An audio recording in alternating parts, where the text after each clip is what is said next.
5, 6, 5, 6, 7, 8.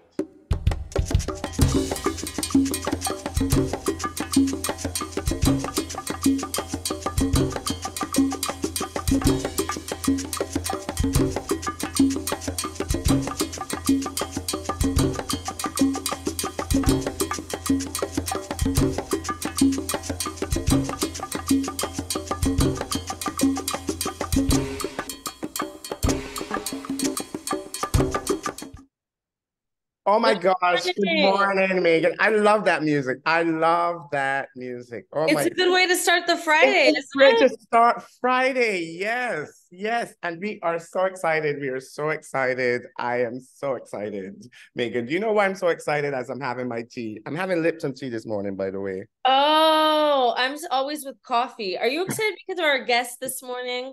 I That's what I think. am. I am. I mean, I've been excited about all our guests, but this is someone who's very dear to me as well, and I'm really excited. So without further ado, let's welcome Carol Lonnie. Hello, Carol. Hi, Hello, Carol. everyone. How you doing? We are Good. And this great. is scary. And I normally drink coffee. I have tea today, Edwin. Oh, Just for lovely, you. Just for you. lovely, lovely. And I see hearts. There's a heart. Yes, from Yes. his hair. So that's great. I'm loving the haircut, Carol. I'm Thank loving you. the look Thank with the you. earrings and Thank everything. you. Trying to be a Oh, little fab this morning. yes. And are you in your studio right now? Yes, I am. Would you mind sharing a So little bit of bright your and studio? Sure, happy. sure. I'm going to Yes. turn it down a little bit so you can see. Very Oh, look at that nice. I space. like the purple. Yeah. Thank you. Actually, I'm wearing purple today. We are supposed to be wearing purple today in our building for some reason. I forgot what it is. But I thought you were wearing it for me because it is my favorite color. and yes, and for you, because I knew you were coming. So guess what? Yes. I knew there was also underlying reason. And guess what? I'm not even wearing purple. It is so great to have you here. Now, Carol, you've had a interesting and tumultuous year.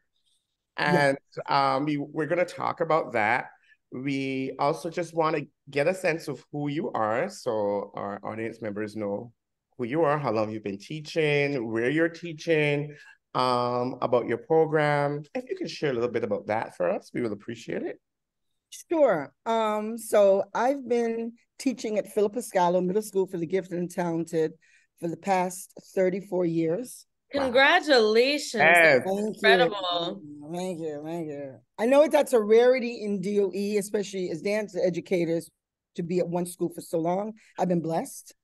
Yeah. The principal that hired me, we had a homecoming recently, and she was here at the building. She was like, "You still here?" I was like, "Yes, I am." But no, when I came here, I didn't know what I was going to do, and I said, "Okay, let me try this."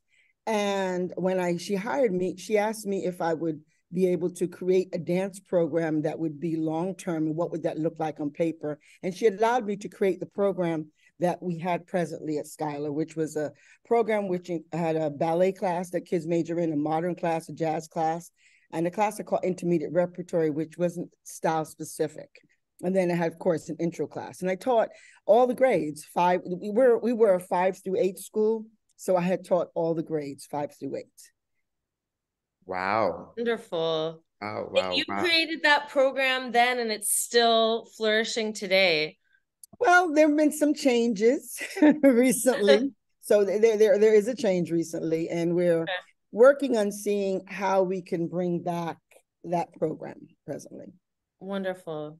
Wow, that's great. That's great. Because I know you've had such great success with many of your students. They audition, they go to some of the a lot of performing arts high schools. You have students who have created their own businesses, who are dancers on concert stage and just regular, still embodying the movement. What do you think contributed to that?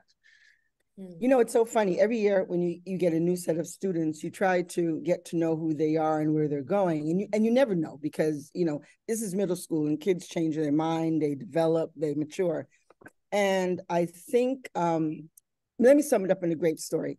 I have a thing in my classroom where I said I have a pet peeve, and it's crossing my arms. And I say to the student, body language speaks louder than words. So then I ask, what does that mean? And the kids, they offer their thoughts.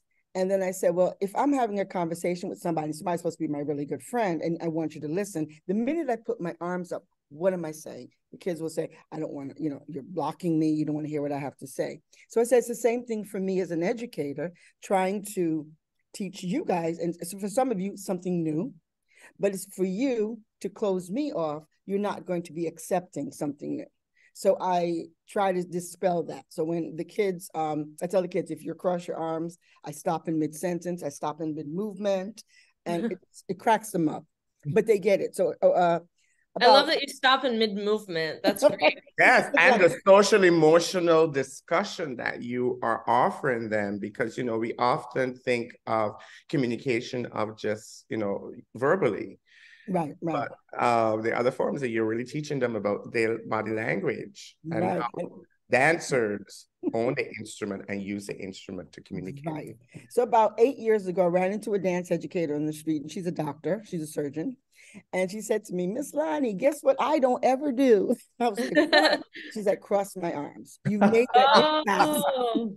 And she goes, now I'm a mother, and I taught it to my kids. So, I mean, I just told her a little tidbit. It doesn't really have, but it was bugged me out. That was one of the first things that she said to me that made an impact on her, that she's now passing on to her children. But I think, I teach my kids that you have to believe in who you are, and whatever your choices are in life, you have to make them. And I think it's not just me, but it's our program at Schuyler, where we support our students. And even when our students are doing great things, we attend what they do. And so it's great. I have a student who is very dear to me, who's dancing in Switzerland, now becoming a dance filmmaker and doing all these wonderful things. And I have students who are dance educators in the system. So many. So. Wow. Great. So I know that you do lots of writing of curriculum. You engage, your feet and footprint is all in what we do in DOE dance at some level. Could you please share with us, out of all the work that you've done, some of your favorite lessons and why they might be one of your favorite lessons? That's so interesting because there's quite a few, but I will try to narrow it. Okay.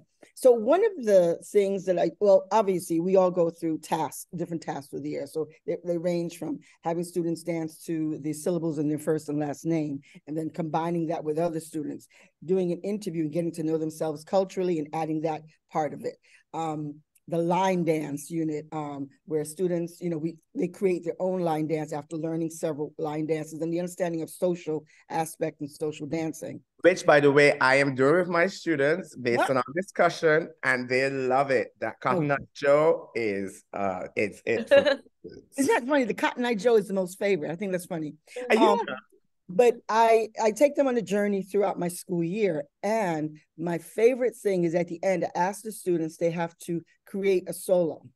And the solo is based on any of the tasks that they can expand on that they did early in the year, something they want to talk about in their piece, make their statement, or music, something that inspires them.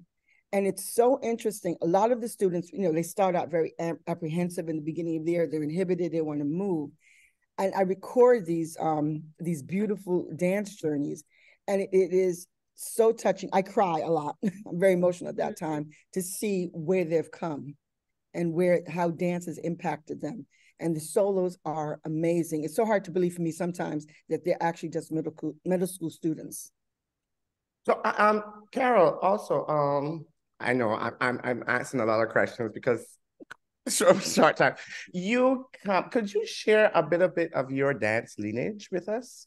Sure. So I started dancing when I was 4, and I started in a neighborhood school because my mother used to have me. I watched television. My mother said, "Oh my God, she doesn't sit down; she keeps dancing." And interestingly enough, I was flat-footed. My mother didn't understand that. She took me to a podiatrist, and she said, "Oh, I want to put her in dance. Is that going to impact?" And they're like, "No, that would make it better." So after studying 2 years in a neighborhood school, the teacher said to my mother, "You need to find a studio. I'm going to help you find somewhere because she has a talent I can see." I ended up getting a scholarship at New York School of Ballet. I was blessed to dance with Richard Thomas and Barbara Fallis, who were the directors. They're from Ballet Russe. Dick Andros. And then while I was still on scholarship, I got a scholarship at Ailey, and I was running both scholarships at the time. And I had, the greatest time dancing with the faculty there. When you're younger, you don't understand. But as I got older, I was like, oh my God, these are amazing people. And after I went to Rutgers University, Mason Grove School of the Arts.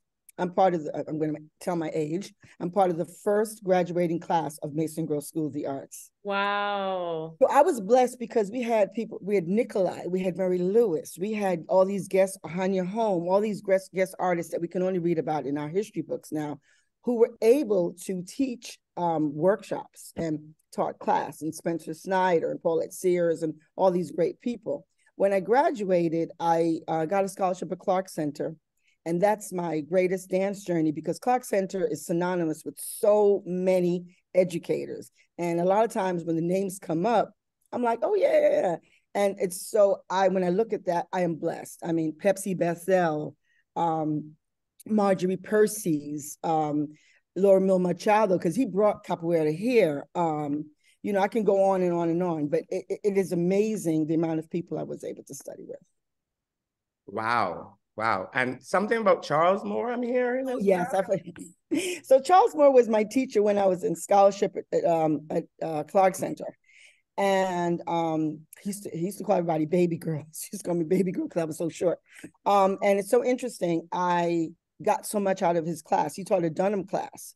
I used to, every time I had to come to the class, I used to want to cry, because Dunham is such a strong technique, and it's rough, but I loved it because I got this background. So years later, I had not realized his wife had noticed me. I mean, this is years later. I went off to college, I get dance career, all this stuff. And she was hiring dancers, and she got in touch with me at the studio, and she said, I would like you to join the company. And I was like, okay. And I was like wondering, she said, I have watched you dance with my husband. I've watched you dance in so many people's classes at Charles Moore, at Clark Center. And I've watched your career as you perform with different people. And I got into the company. That was over 30 something years ago. I still work with Ella. And she is dynamic, and such a wonderful history of dance right there, just even talking to her. But I've been blessed with that as well. Wow. I'm gonna ask one more thing. I know, Megan, I know I'm so bad. It's good. Carol, when I met you, you had these amazing locks and braids, and now you are sporting this cool, short, curly look with these long earrings. And I know that we made allusion to a little bit about a tumultuous year for you. Would you share a little bit about that for our Sure. You know, it's so funny. If you had asked me this question 6 months ago, I probably would have said I wasn't ready to share, but it is so important that I share my journey. Last year, I'm always diligent about going to the doctor. I do my mammogram every year. I'm consistent, my breast sonogram, everything. I never miss. And I was told in October that they saw something and they wanted to go further, did all the biopsies, did all that stuff. But at the same time, my hip was killing me, and it was really, really bad. And dancers, we're like, oh, yeah, we can dance through it. And I was told I had to get a hip replacement. So I was kind of sad, but I was like, okay. I've talked to many people. They said they were fine. So the December, I went to meet the surgeon up at Hospital Special Surgery. He's an amazing man, Dr. Michael Parks. But anyway, the same day I did, my son said he would go with me because he was home from college, and he wanted to go. He wanted to meet the surgeon. And after meeting him and we set up our appointment, I went to have lunch with my son, and I get a call, and it's from my OBGYN, who's been in my life for over 30 years. And she was so sad on the phone. She said, they found breast cancer. I felt air was sucked out of me. My son was looking at me, and he kept saying, mommy, mommy. I couldn't talk. Words just couldn't come up, because I thought that could never happen to me. I hear everybody else. I keep myself healthy. And it was one of the hardest things. And I was sitting in a restaurant. I wanted to cry, but I was like, nothing was coming out, but I didn't want that to happen there and break down. And he said, I'll get the check. And we got home. He held my hand all the way through going home, and he got me on the train. When I got home, my husband was there, and I had briefly mentioned to him on the phone, and everything, the tears, everything came out. But amazingly, my son stayed so stoic to get me home. So while finding this out, I was angry. I was like, how could it happen to me? I don't think of myself as a bad person. I have faith. Why would he let this happen to me? And I would come home days and I would come in and just scream. My dog thought I was crazy. I met my surgeon, my OBGYN. She said, this is one of my closest friends. And I said, I would go with anybody that you recommend. I met this woman and I walked in the office that day. My son goes, before I go back to school, I've got to meet with the surgeon. And she walked in and she said, looking at this chart, you were diagnosed as 0 to stage 1. How would you like to begin 2023 cancer-free? And I felt at that point just a release. And I started to cry. And she's like, no, it's a good thing. I said, these are not tears of sadness, this is tears of joy. And she said, you were caught so early. I'm going to tell you the procedure. We take it out because it's surface and you can go back to work after 5 days. I was like, okay, this is too simple. She did say to me, though, there's another aspect, just because we want preventative measures. So you have to have chemo and radiation. And I'm thinking, I don't really know much about that, because when you do talk to people about cancer, they don't tell you all of the other things that happen. So I went through chemo and all the little things that were happening. But I was told that I might lose my locks, which is my life. It took me 15 years to grow them. And, you know, I would see the thinning. Easter weekend, I went to run my fingers through my head and my locks fell out. I screamed, I cried, I screamed, and my husband came running up the stairs. And he looked at me and he said, it's okay. We knew this was coming. This is just another hump we're going to get through. So that was a whole nother process, getting through that and covering my head and not wanting to really talk about it. And somebody said to me, did you ever tell your kids because I was going to work every day while I was going through chemo. So my principal was a great woman and she allowed me to take Fridays off. And one of my closest friends is our AP. And she was like, no, you're taking Fridays off and you're going to get your chemo so you can recoup and you can be back on Monday. And interestingly enough, being here with my kids was a healing. I didn't have to deal with anything else. I didn't think about anything else. They were so loving, but they had not known. And a friend of mine said to me, why don't you just tell them? Because they're seeing changes in you. And I was like, And at the end of June, I decided to tell them. And it became a great discussion. Some of them told me their family members had cancer as well. I was blessed because it was stage 1. It never went into my lymph nodes. It was surface. So I had to look at that. But I also learned I had a surrounding group of friends who were my friends, but they went even deeper, Edwin, and supported me through all of this. One of them, Barbara Canner, she went through her own journey and she met me every Friday while I was going through radiation for the week, because you had to go every day, met me for coffee every Friday and talked to me and held my hand, because radiation was one of the hardest things. It set my menopause up. It was a lot going on. I became anxious. I became freaked out. And I had to do this for 23 days straight. And just my surrounding family and friends, like I said, everybody got me through that hump of my life. I was able to finish that and do hip replacement surgery in August. And that meant I couldn't come back to work. So being at home was a little freaky for 2 months. But I'm back at work. I'm moving. I'm still baby steps. But I have to say, when you look at life, you don't think all of this could happen to you. But it's happened to me during this entire year. So for me, this is, I call it my cancer hip journey.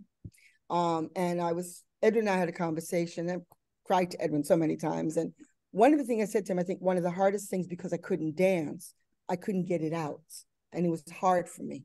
And that was the hardest part, that I didn't have an outlet because I couldn't move. And interestingly enough, I decided to do an art piece. I talked to my really good friend who's the art teacher. I saved every band. I go to the hospital. I have my locks in a bag. I have a lot of things, but I'm planning to make an art piece and develop that into a dance as well. So I'm figuring that, and that was like looking at that and how I could process that in my writing, how I could move forward. So it's been a Wow. journey, but I want everybody to understand your health comes first. I've learned that, which I don't do that. I don't put Carol first. I've learned to put Carol first. I'm learning to exhale. I'm learning to enjoy my days.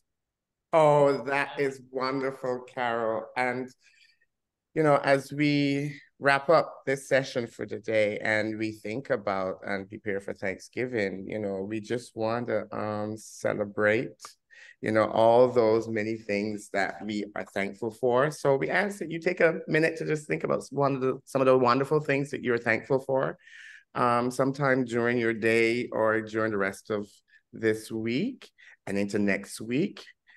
Megan, as always, is so wonderful. Megan, I need to hear you before we go. I know we're a little over, but No, I just want to say that this was really, Carol, it's always so wonderful to see you. I didn't know about your journey this year, but to see you and listen to you tell your story with love for life, love for the people in your community, a daily coffee, the story of your son also so moving, just hearing about his presence.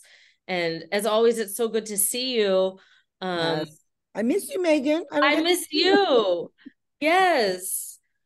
Well, I hope everyone has a wonderful holiday, a couple days off, a couple of days of gratitude, many days of gratitude, right? yes, yes. Yes. Thank Yes. you so much, Carol, for being with us. Well, Megan, thank you for have having an me. amazing Thanksgiving. Yes, we're so happy. To our listeners, thank you so very much. And such great, great, great information. And we are thankful for each and every day. All right. Bye-bye. Bye-bye.